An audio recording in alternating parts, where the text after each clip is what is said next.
Hello my dear friends and students, welcome to English Max. हम लोग stenographer के English का प्रीवियस पेपर सॉल्व कर रहे हैं और प्रीवियस पेपर में आज करने जा रहे हैं 13 अगस्त का पेपर। 13 अगस्त में आज शिफ्ट 3 स्टार्ट करेंगे, तो 12 अगस्त का तीनों शिफ्ट और 13 अगस्त के 2 शिफ्ट हम लोग ऑलरेडी कर चुके हैं।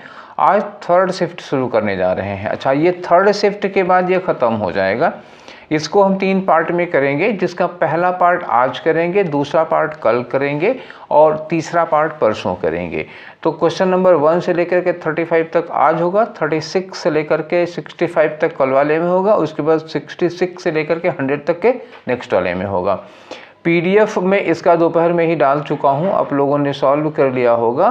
तो चलिए अभी देखते हैं कि कितने क्वेश्चन आप लोगों के सही हुए हैं और कौन कौन से गलत हुए हैं। जो गलत हुए हैं वो क्यों हुए हैं, उनकी जगह पर क्या होना चाहिए।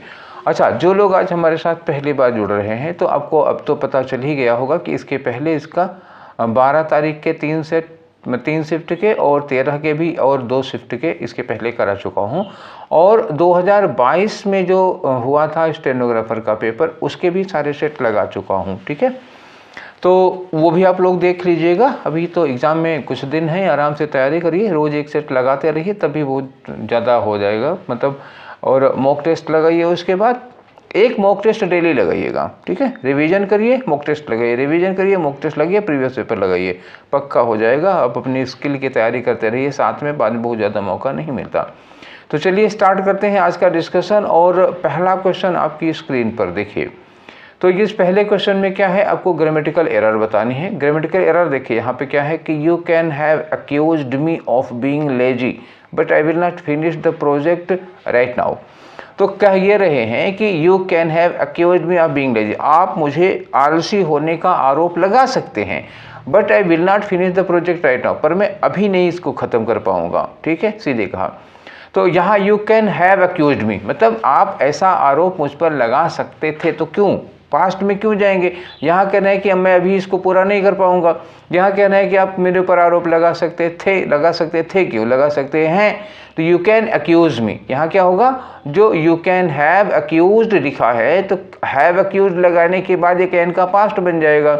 इससे अच्छा क्या करो, यू कैन अक्यूज मी, आप चाहें तो मेरे ऊपर आलसी होने का आरोप लगा दें, लेकिन मैं ये काम तुरंत नहीं कर पाऊंगा। ठीक, तो ये वाला गलत हो गया। यू कैन हैव अक्यूज नहीं होगा, यू कैन अक्यूज।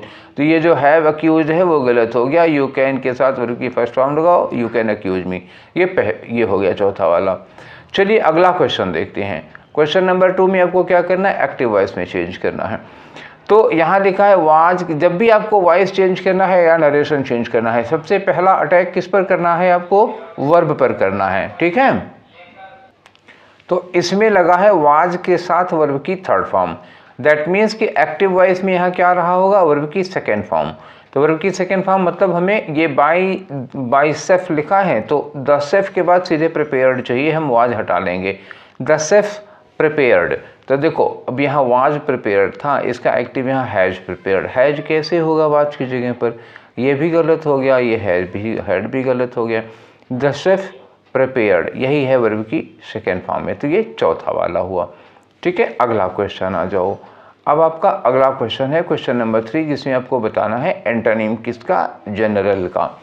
जनरल का मतलब क्या होता है ना, सामान्य होता है, कॉमन होता है, ऑर्डिनरी कह सकते हो। तो जनरल का अपोजिट क्या हो जाएगा, स्पेसिफिक, ये खास होता है। ठीक है, ये विशेष होता है, खास या विशेष, विशिष्ट। और ये क्या हो गया, सामान्य। तो ये हो गया आपका उसका एंटोनिम। ये क्या हो गया, कॉमन, साइनोनिम अभी मैंने बोला था। कंपोजिट का मतलब कई चीज़ों से मिलकर के बना हुआ, मिक्सचर भी होता है, कई चीज़ों से मिलके बना हुआ। तो ये दोनों तो वहाँ पे होने वाले नहीं। ठीक, चलिए अब अगले क्वेश्चन बढ़ते हैं आपके। अगला क्वेश्चन है आपका क्वेश्चन नंबर 4। इसमें क्या करना है बेटा, इसमें देखो एक तो ये, हाँ ठीक है, ये इनडायरेक्ट में आपको चेंज करना है। लिखा he said I am going to the library to return the book. ठीक, शी सेड, सॉरी। तो यहाँ पे दैट हो जाएगा और ये आई कौन है, स्पीकर है, तो सी हो जाएगा, सी हो जाएगा। और एम का क्या हो जाएगा, वाज हो जाएगा, और कुछ तो चेंज करने लायक है नहीं इसमें। She said that she was, तो पहले आई एम का सी वाज हमको ढूंढना, तो आई सी वाज गोइंग यहाँ लिखा है, यहाँ हैड लिख दिया, यहाँ विल लिख दिया, यहाँ एज लिख दिया, कोई चांस ही नहीं बना।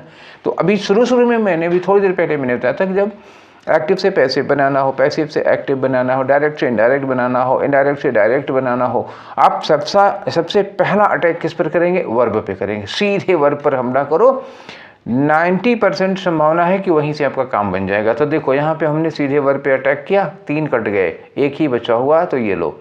आगे आते हैं आपके अगले क्वेश्चन पर। अगला क्वेश्चन क्या है, जरा यहाँ देखो।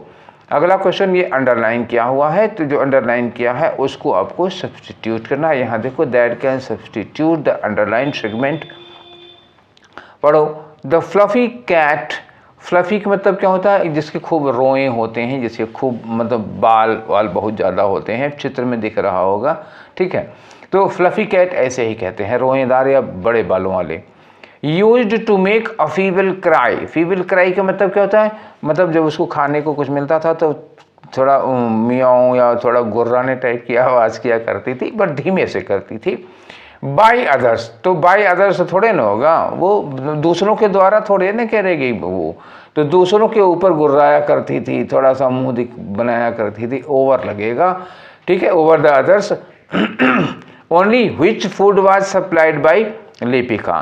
तो ओनली व्हिच फूड, केवल जो फूड सप्लाई किया जाता था, नहीं, बल्कि क्या होगा, ओनली व्हेन। व्हेन का मतलब क्या हुआ, जब उसको लिपिका कुछ खाने को देती थी तो दूसरों पर वो थोड़ा सा गुर्राया करती थी, थोड़ी सी मतलब ऐसे दबी दबी सी आवाज़ निकाला करती थी। तो ये पहली बात तो व्हिच का व्हेन होगा, और दूसरा क्राई ओवर द अदर्स होगा, क्राई बाय द अदर्स नहीं होगा। तो ओवर ये हमको मिला और व्हेन ये हमको मिला। वाइल भी गलत हो जाएगा, व्हाट भी गलत हो जाएगा, वेयर भी गलत हो जाएगा। चाहे जिससे करो, व्हेन से करो तो भी सही है, और क्राई ओवर करोगे तब भी सही होगा। तो यही सही दूसरा वाला ही हो पाएगा, और कोई चांस नहीं है। फिर आ जाओ अगले वाले क्वेश्चन में अपने, ठीक है। अगला क्वेश्चन है क्वेश्चन नंबर 6। तो क्वेश्चन नंबर 6 में भी अंडरलाइन कर दिया इन्होंने, और इन्होंने कहा कि ये अंडरलाइन जो किया है वो इडियम है, ठीक है। A shot in the arm, ये आई थिंक कि चौथी या 5वीं बार आ रहा होगा स्टेनो में ही, मतलब 12 तारीख 13 तारीख में हमको लग रहा है कि ये हम चौथी बार या 5वीं बार पा रहे हैं इस इडियम को, a shot in the arm. तो असॉट इन द आर्म का मतलब होता है एक तरह से बूस्ट मिल जाना, किसी को एनकरेजमेंट मिल जाना, मतलब एक तरह से प्रेरक कुछ काम कर देता है।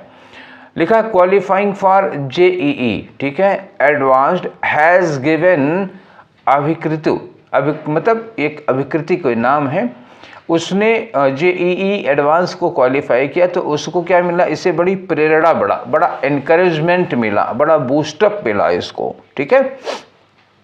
तो चलिए अब यहाँ इस वर्ड की मीनिंग हम लोग लगाते हैं और नीचे ढूंढते हैं क्या ऑप्शन हो सकता है। अ डोज ऑफ मेडिटेशन, बिल्कुल नहीं। अ बूस्ट और स्टिमुलेंट, हाँ ये मिला, उसको बूस्ट मिला, एनकरेजमेंट मिला, ठीक है। और ट्राइबल अनोयंस, नाराजगी या पुट इन ट्रबल, तो बिल्कुल नहीं होगा यहाँ पे, तो ये होगा a shot in the arm, ठीक। आगे आते हैं, अगला क्वेश्चन करते हैं आपका क्वेश्चन नंबर 7। तो 7 में एक वर्ड अंडरलाइन किया है और उसका क्या पूछा इन्होंने, साइनोनिम पूछा, किसका साइनोनिम बताइए क्या होगा, ठीक।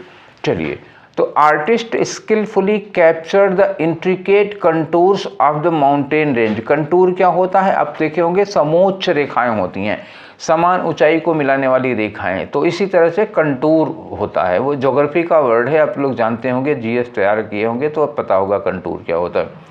इंट्रिकेट का मतलब क्या होता है ना, बहुत ही कॉम्प्लिकेटेड होता है, ठीक है। इंट्रिकेट का मतलब बहुत ही कॉम्प्लिकेटेड होता है, बड़ा जटिल मैटर होता है ये, वो इंट्रिकेट हुआ।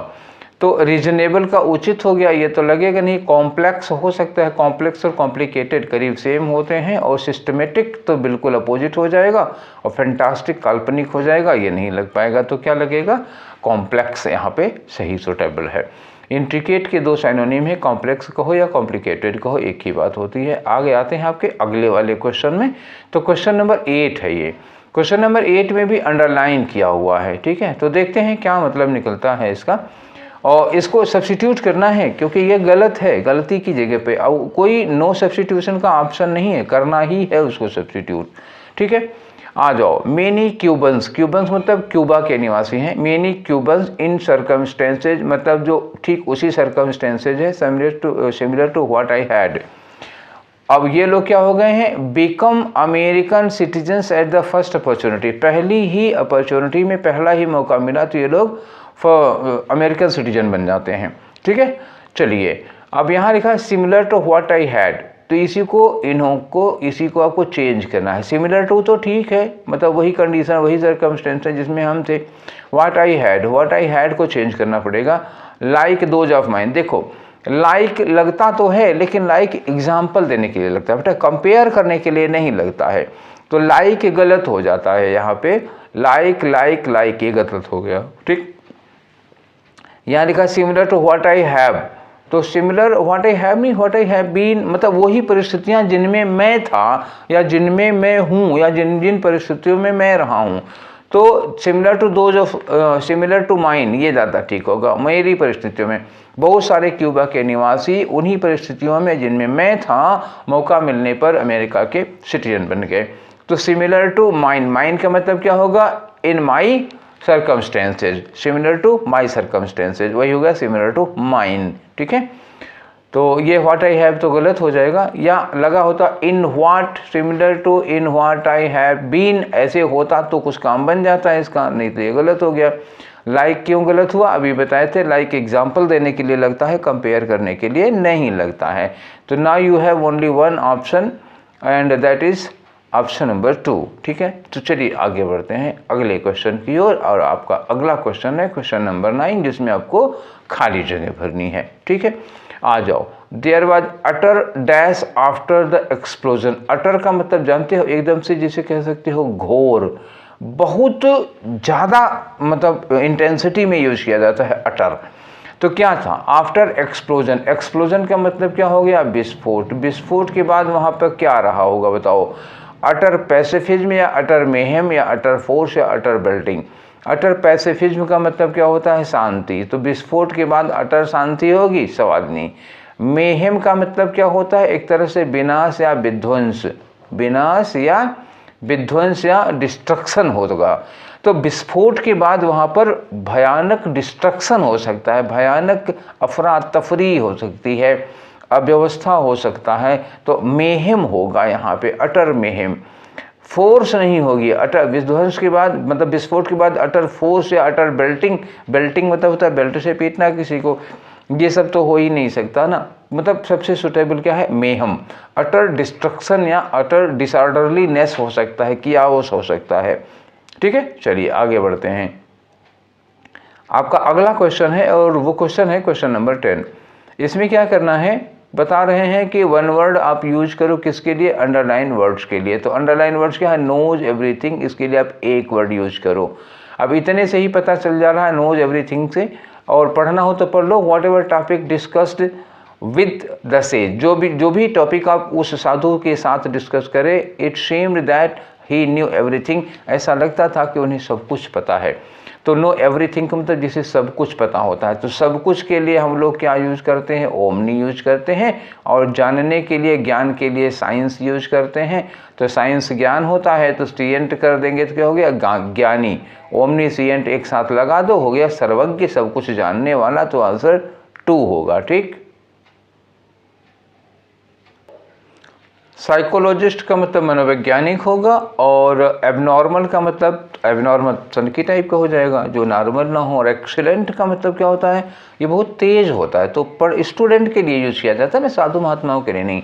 और दूसरी बात यहाँ लिखा है सब कुछ जानने वाला, तो ओमनीसिएंट ही होगा। ठीक, आगे बढ़ें। अब चलते हैं आपके नेक्स्ट क्वेश्चन पे। ठीक है, तो नेक्स्ट क्वेश्चन आपका क्या है, नेक्स्ट क्वेश्चन है क्वेश्चन नंबर 11। यहाँ क्या करना है, खाली जगह भरनी है। तो बिना पढ़े तो भर नहीं पाएंगे, चलिए पढ़ते हैं।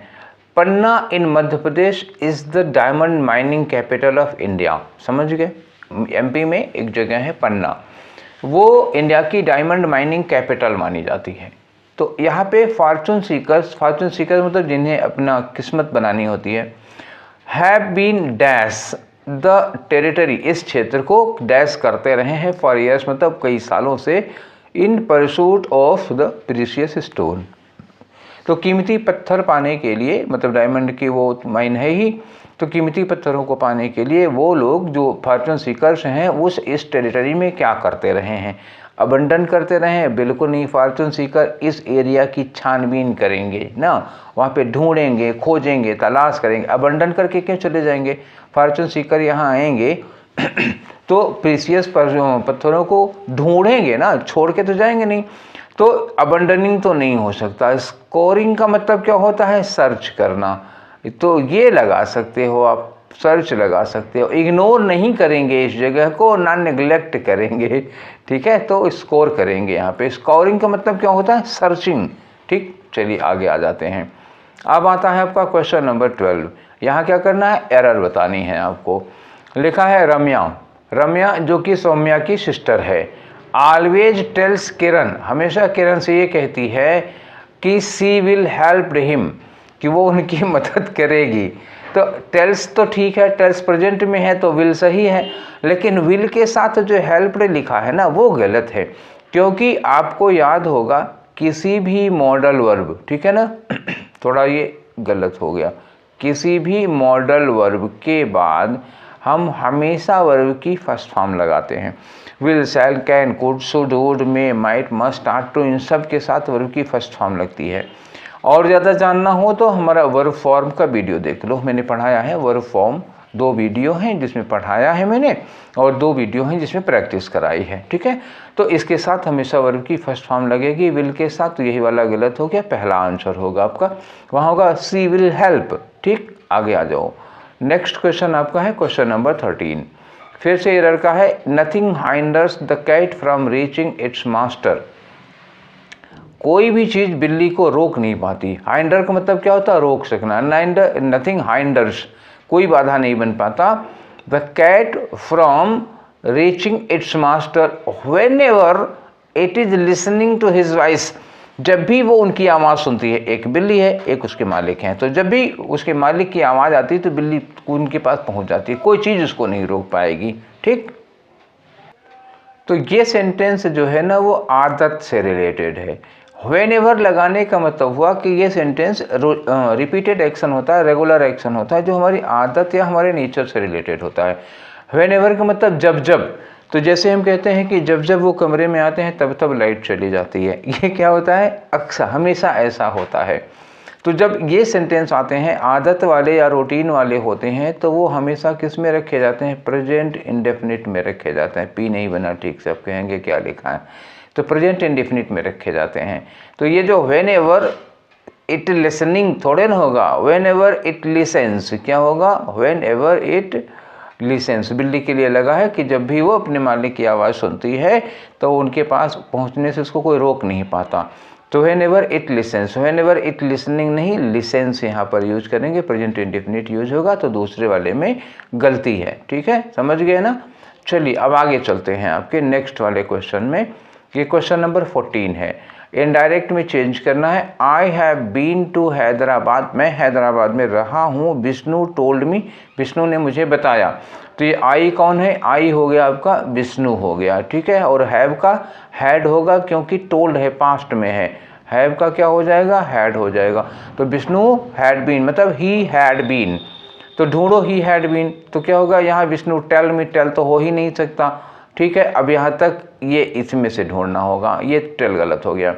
हैव, मैंने कहा था हैव का हैड होगा, तो ये हैड 2 में हैज़ लगा हुआ है, हो ही नहीं सकते, एक ही में हैड बीन लगा हुआ है, हो गया आपका तीसरा वाला, ठीक है। अब आ जाओ आपके नेक्स्ट वाले क्वेश्चन पे। तो नेक्स्ट वाला क्वेश्चन है 15 नंबर का, जिसमें आपको क्या करना है? फिलर वाला क्वेश्चन करना है।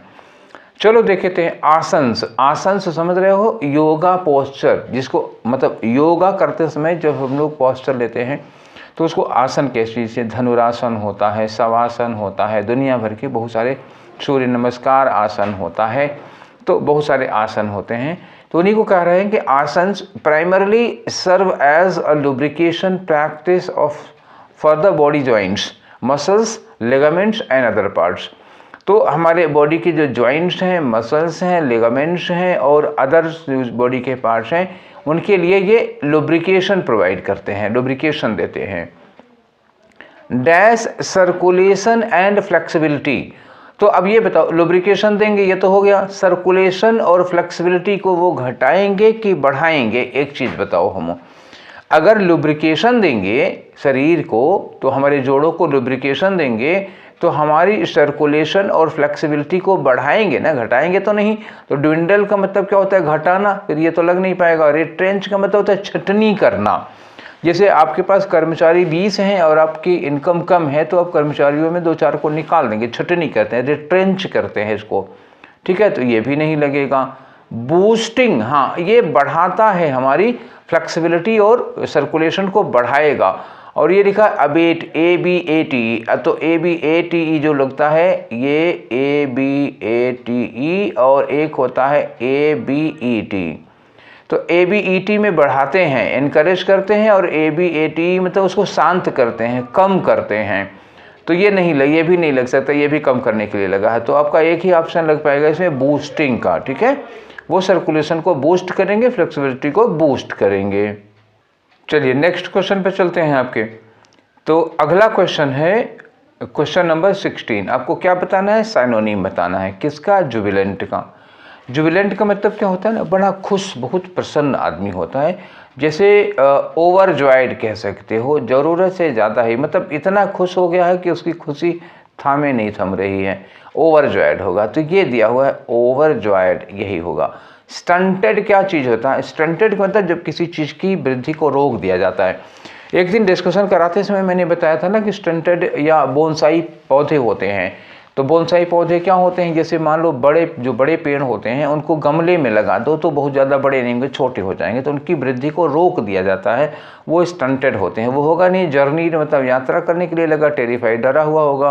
तो जुबिलेंट का केवल एक ही ऑप्शन बनेगा, ओवरजॉयड वाला, ठीक है। आगे आ जाओ, अगला क्वेश्चन देखते हैं।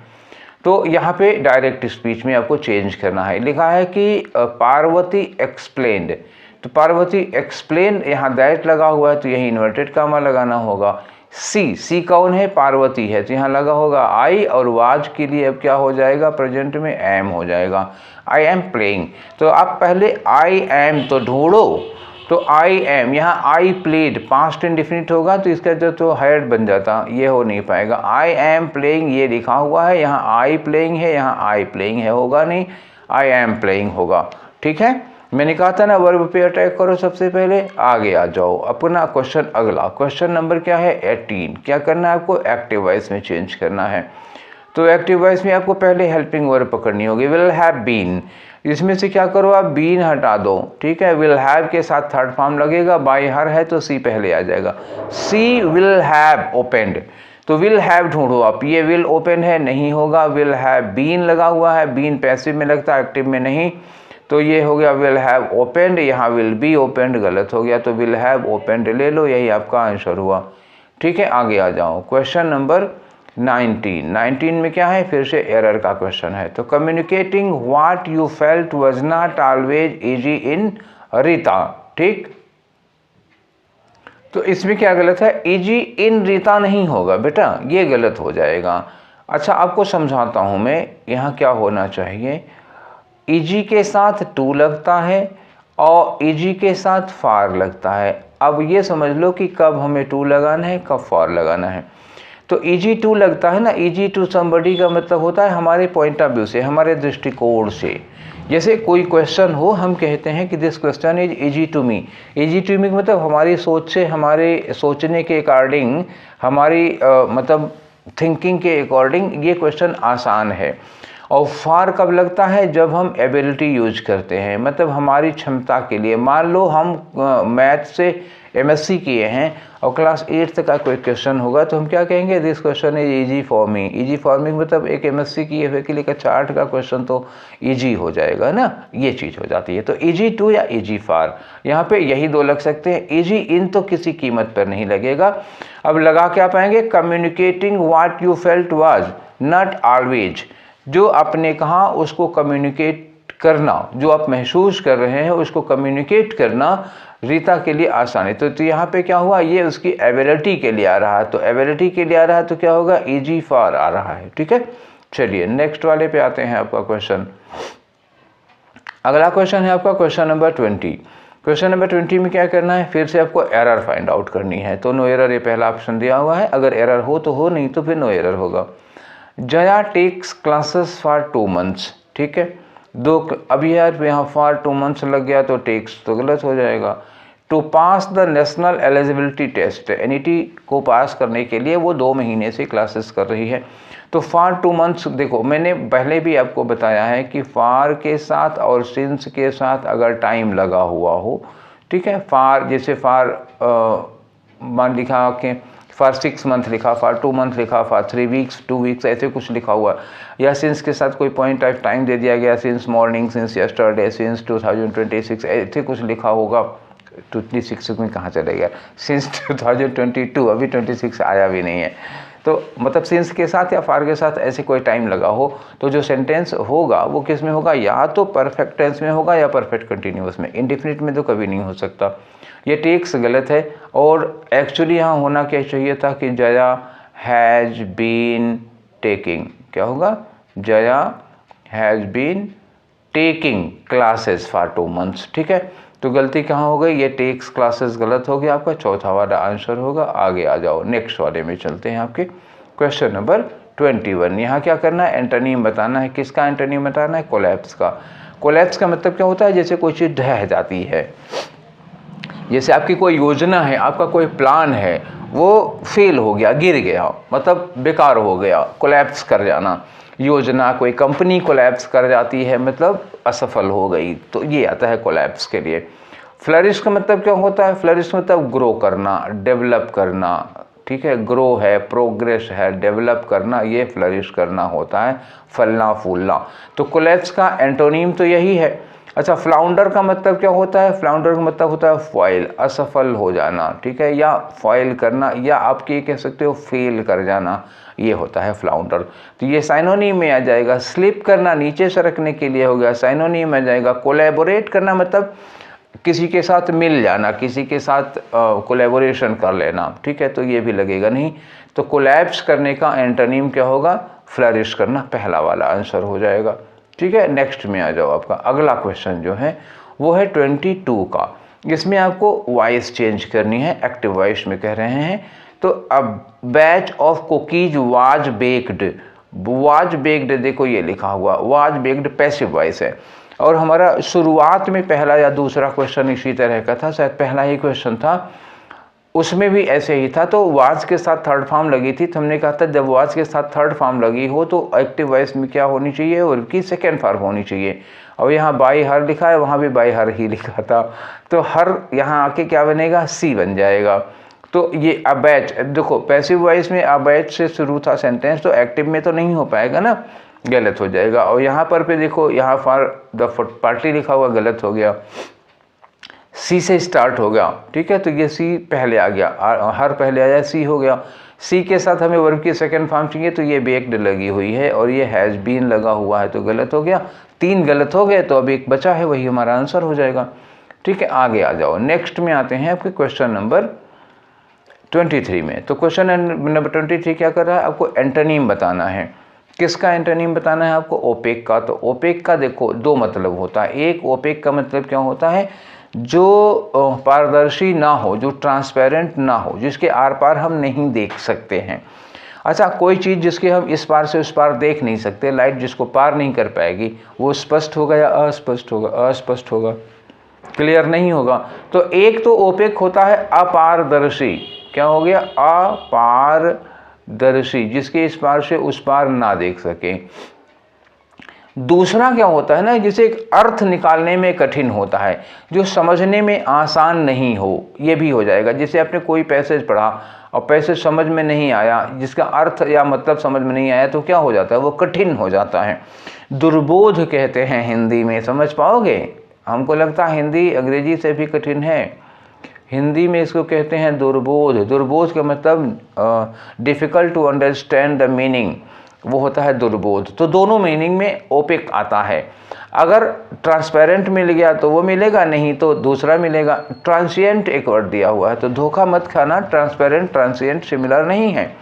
ट्रांसपेरेंट जिसके आर पार दिखता है, ट्रांसिएंट मतलब जो क्षणिक होता है, मोमेंटरी होता है, जो एक पल के लिए, 2 पल के लिए कोई काम होता है, उसको कहते हैं ट्रांसिएंट, क्षणिक होता है। इंटेलिजिबल का मतलब क्या होता है? कॉम्प्रिहेंसिबल होता है, that something that you can understand. ठीक, तो ये हो गया आपका आंसर। कन्वेंशनल का मतलब क्या होता है? जो पारंपरिक होता है वो होता है। और वोलेटाइल का मतलब क्या होता है? जो मतलब थोड़ा सा भी गर्म करने पर भाप बन जाता है, एवेपोरेट हो जाता है, उसको वोलेटाइल कहते हैं।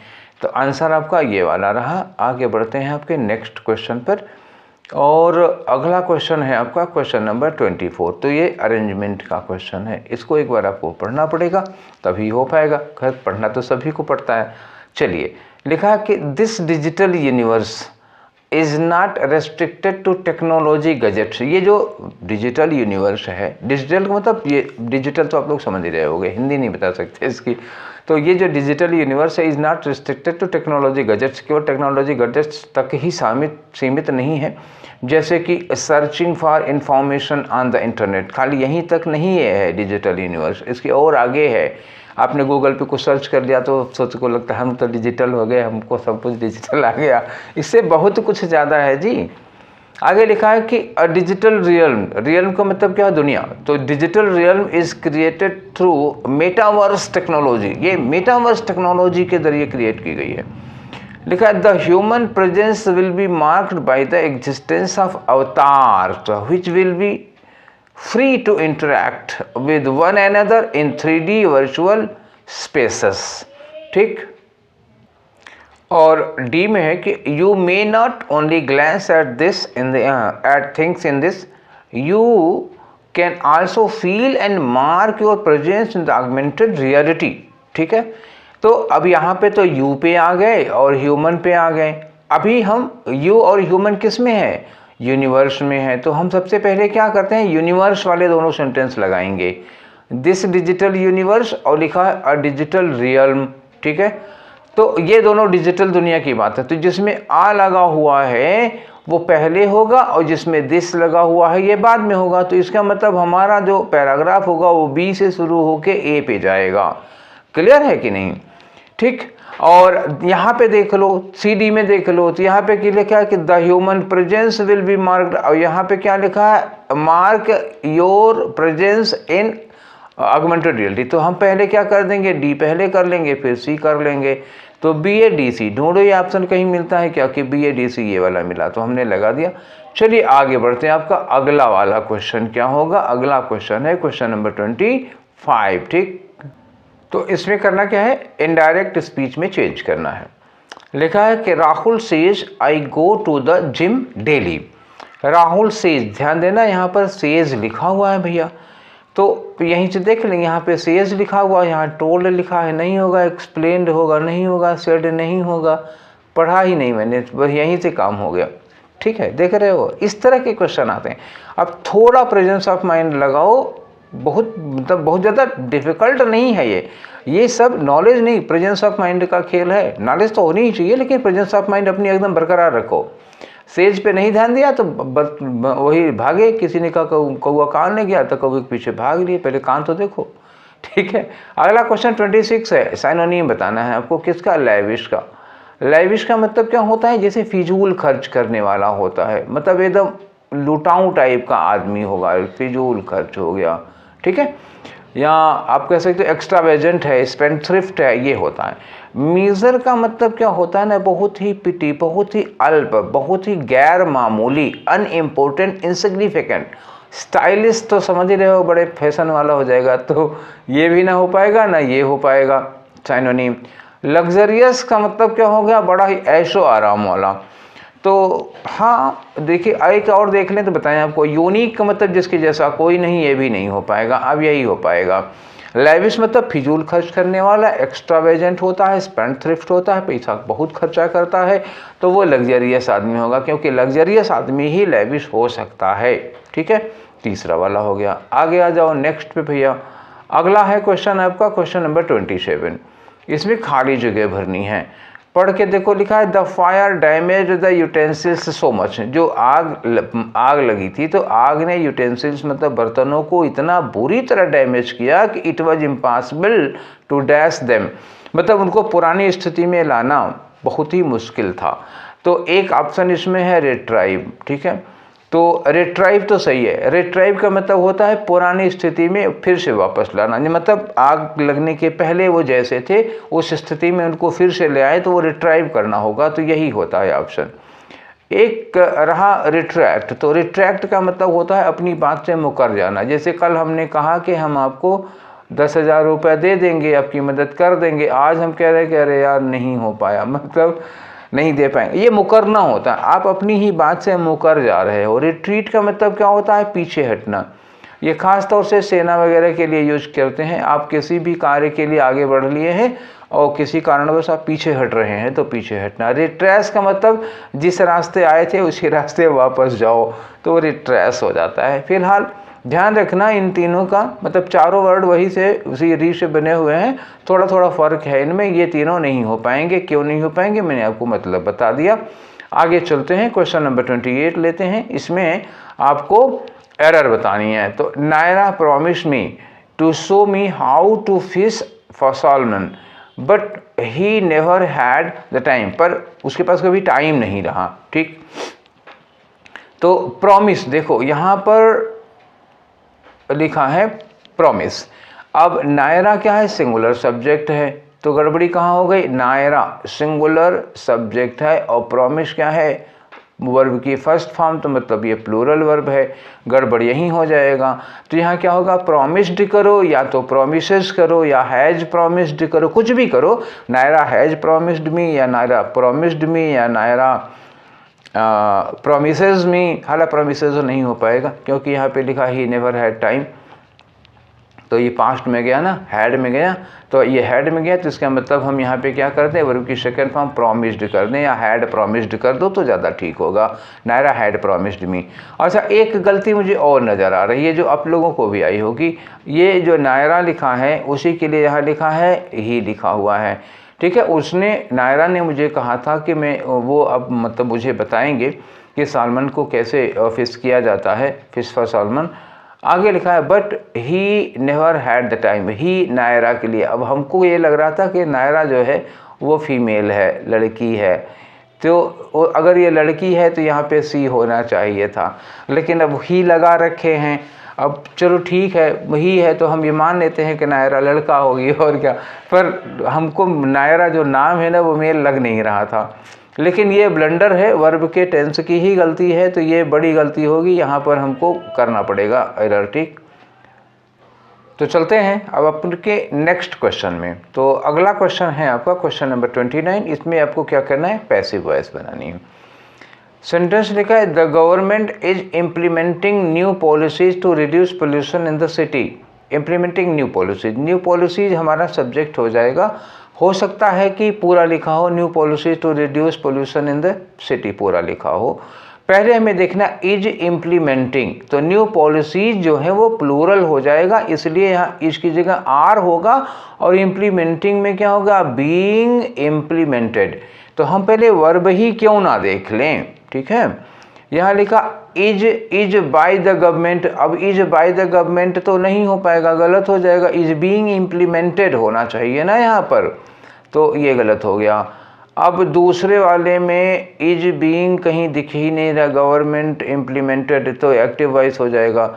यहाँ लिखा आर बीइंग इम्प्लीमेंटेड, ये यहाँ पे आर बीइंग इम्प्लीमेंटेड मिला, और यहाँ बिल इम्प्लीमेंट लिखा हुआ, तो ये नहीं होगा, तो फिर यही आर बीइंग इम्प्लीमेंटेड, एक ही ऑप्शन बच रहा हमारे पास, ठीक है। नेक्स्ट आ जाओ। अगला क्वेश्चन है हमारा क्वेश्चन नंबर 30। तो इसमें क्या है? इनडायरेक्ट में चेंज करना है आपको। तो ये लिखा है कि the post master said to her, यहीं पे हमें क्या कर लगाना है? इन्वर्टेड कामा लगा है, तो यहीं पे हमारा क्या हो जाएगा? अब दैट हो जाएगा। यू कौन हो गया? हर हो गया, तो ये सी हो जाएगी। कैन का क्या हो जाएगा? कुड हो जाएगा, ठीक है ना। तो ये तरह पहले आप ये देखो कि सी कुड किस में लगा है। यहाँ पे सी के बाद कैन लगा है, नहीं होगा। यहाँ सी शुड लगा हुआ है, शुड क्यों लगेगा? यहाँ सी कुड लगा हुआ है और यहाँ सी कुड लगा है, 2 में लगा हुआ है सी कुड, ठीक है। तो अब देख लो यहाँ पे आस्क्ड लिखा है, तो पोस्ट मास्टर यहाँ कोई क्वेश्चन तो पूछ नहीं रहे हैं, तो आस्क्ड नहीं होगा, फिर क्या होगा, टोल्ड वाला होगा, चौथा वाला हो गया, ठीक है ना। चलिए आगे आते हैं, नेक्स्ट क्वेश्चन पे पढ़ते हैं आपके। तो क्वेश्चन नंबर है 31 में क्या करना है आपको, दैट कैन सब्सटीट्यूट, मतलब ये पोर्शन आपको सब्सटीट्यूट करना है। देखते हैं, लिखा है all the guests have invited to movie, ठीक है, to the movie screening. All the guests मतलब आई हैव इनवाइटेड, मैंने वो सारे गेस्ट जिनको इनवाइट किया था मूवी स्क्रीनिंग पर। हैव शोन, हैव किसके लिए लगा है, वो सारे गेस्ट्स के लिए लगा है। उन गेस्ट ने have shown unwilling, shown unwilling, यहाँ पे हमको अनविलिंग क्या होगा, ये एडजेक्टिव है, हमको क्या चाहिए, नाउन चाहिए, तो यहाँ अनविलिंगनेस, ठीक है ना, अनिच्छुक नहीं, अनिच्छा जाहिर किया उन लोगों ने, due to their busy schedule, तो अनविलिंगनेस होना चाहिए, ये होगा हैव शोन अनविलिंगनेस, पहला होगा। नेक्स्ट में आ जाओ, अगला क्वेश्चन करते हैं हम। ये एंटोनिम बताना है किसका, एब्जॉल्व का। एब्जॉल्व का मतलब क्या होता है, बाइज्जत बरी करना। जैसे कहते नहीं, तमाम सबूतों और गवाहों के बयानात के मद्देनज़र अदालत इस नतीजे पर पहुंची है कि मुलजिम फला बेकसूर हैं और उन्हें बाइज्जत रिहा किया जाता है, ठीक है, बाइज्जत बरी किया जाता है। तो ये होता है किसी आरोप से मुक्त करना, आरोप मुक्त करना किसी को, ये हो गया बाइज्जत बरी करना, ठीक है। तो रिजॉल्व क्या होता है, किसी चीज़ को सॉल्व करना, ठीक है, कोई प्रॉब्लम हो उसको रिजॉल्व कर लेना, हल कर लेना, तो ये तो लगेगा नहीं। कंडेम का मतलब क्या होता है, कंडेम टू डेथ, कंडेम का मतलब दोषी सिद्ध करना, दोषी सिद्ध करना, ठीक है, दोषी साबित करना किसी को, ये हो गया। तो कंडेम हो गया, ये बाइज्जत बरी करना, ये दोषी साबित करना हो गया, तो ये हो गया। कन्विक्ट करना जिसको कहते हैं ना, कंडेम, कन्विक्ट करना हो जाएगा। पार्डन माफ़ कर देना, तो ये तो साइनोनिम हो जाएगा। ग्रेटिफाई संतुष्ट करना, ये नहीं होगा, तो आया आपका कंडेम, इसका अपोजिट। नेक्स्ट क्वेश्चन है आपका क्वेश्चन नंबर 33 और ये है इडियम। तो मेमोरेबल डे के लिए आप इडियम ढूंढो। लिखा है 26 जनवरी 1950 is memorable day for countrymen. हमारे देश के लिए, हमारे लोगों के लिए ये जो 26 जनवरी है वो क्या है, मेमोरेबल डे है। मेमोरेबल डे का मतलब क्या होगा, रेड लेटर डे, यही होगा red letter day. Red letter day का मतलब क्या हुआ, महान दिन होता है जिसको हम, यादगार दिन होता है जिसको हम मतलब बहुत पीढ़ियों तक, हजारों सालों तक याद रखते हैं। अच्छा, ग्रीन थंब का मतलब होता है जैसे जो खेती बाड़ी में, मतलब एग्रीकल्चर में और पौधे वौधे लगाने में, गार्डनिंग में बहुत एक्सपर्ट होता है, उसको ग्रीन थंब कहते हैं। आउट ऑफ द ब्लू का मतलब कुछ अचानक हो जाए, जैसे आउट ऑफ द ब्लू मतलब कुछ जिसकी आपको कोई उम्मीद ना हो, सडनली कोई घटना घट जाती है, उसको आउट ऑफ द ब्लू कहते हैं। ब्लैक एंड व्हाइट का मतलब क्या होता है, इन राइटिंग, मतलब कोई चीज़ लिख के दो, जैसे give me your application in writing, मतलब लिख के दो, इन ब्लैक एंड व्हाइट, ये हो जाएगा। तो आंसर क्या हुआ, रेड लेटर हो गया, ठीक है। नेक्स्ट पे आ जाओ, अगला क्वेश्चन हमारा, अगला क्वेश्चन है, ये खाली जगह भरनी है, जरा देखते हैं। They don't talk to him any more as he brought disgrace to the family. वो लोग मतलब परिवार वाले लोग उससे बात नहीं करते हैं क्योंकि वो परिवार के लिए क्या लाया, ब्रॉट डिसग्रेस, मतलब परिवार के लिए बदनामी ही लाया है। बाय रॉबिंग द बैंक, अरे बाप रे, बैंक लूटा था, ठीक है। चलिए, तो लिखा है they have ousted him. Oust का मतलब क्या होता है, निकाल देना, परिवार से निकाल देना, बेदखल कर देना। एंड कंसीडर, और मानते हैं उसको, as insult to the family, कि वो परिवार के लिए बहुत बड़ी इंसल्ट है। तो ही इज डैश, वो क्या है, वो एक डार्क हार्स है। और डार्क हार्स का मतलब होता है छुपा रिस्तम, अनएक्सपेक्टेड विनर, मतलब कोई ऐसा व्यक्ति जिससे आपको उम्मीद ना हो कि ये सफल होगा और वो सफल हो जाए, तो उसको कहते हैं dark horse, unexpected winner. Fish out of water का मतलब क्या हुआ, मछली को पानी के बाहर रख दो तो छटपटाएगी, तो इन डिफ़िकल्ट सिचुएशन समझ लो। अ क्राइंग वुल्फ का मतलब क्या होता है, झूठा सिग्नल देना, किसी को बार बार ये कहना कि भेड़िया आया, भेड़िया आया, भेड़िया आया, और भेड़िया नहीं आया, तो जब ओरिजिनल आएगा ना तब भी नहीं लोग आएंगे दौड़ के। क्राइंग वुल्फ, ये फॉल्स सिग्नल देना हो गया। ब्लैक शीप का मतलब होता है निकम्मा आदमी, परिवार की बदनामी का कारण जो बनता है, तो वो क्या होगा, ब्लैक शीप होगा। और इसी की हमें यहाँ पर डिमांड है और लोग उसको क्या कहेंगे, ब्लैक शीप कहेंगे। आगे आ जाओ, आज के डिस्कशन का आखिरी क्वेश्चन है ये हमारा, ठीक है। तो 35 क्वेश्चन करने थे, 1 से लेकर के 35 तक हम लोग कर ले रहे हैं। इसके बाद 36 से लेकर के 65 तक हम लोग कल वाले सेशन में करेंगे। तो आज का जो आखिरी क्वेश्चन है वो क्या है, डायरेक्ट स्पीच में है। Lata told me to give her a glass of water. तो ये इंपरेटिव सेंटेंस है, to give her a glass of water. तो इसमें टू को हट जाएगा, इन्वर्टेड कामा में चला जाएगा, और गिव हर, हर कौन हो गया, हर हो गई लता। तो यहाँ पे क्या होगा, मी रहा होगा। तो give me a glass of water, पहले ये ढूंढो। Give me a glass of water यहाँ भी है, give me a glass of water यहाँ भी है, ठीक है। गिव हर तो होगा नहीं, गिव हर तो होगा नहीं, 2 ऑप्शन बच रहे हैं। तो यहाँ लता आस्क्ड मी, यहाँ लता सेड टू मी। तो आस्क्ड मी तो होगा नहीं, फिर क्या होगा, लता सेड टू मी हो जाएगा। Lata said to me give me a glass of water, ठीक है। क्लियर हो गया, तो अब तो कोई दिक्कत नहीं है ना। चलिए, तो ये सेशन 35 क्वेश्चंस का ये सेशन आप लोगों को कैसा लगा, अपनी राय हमें दीजिएगा।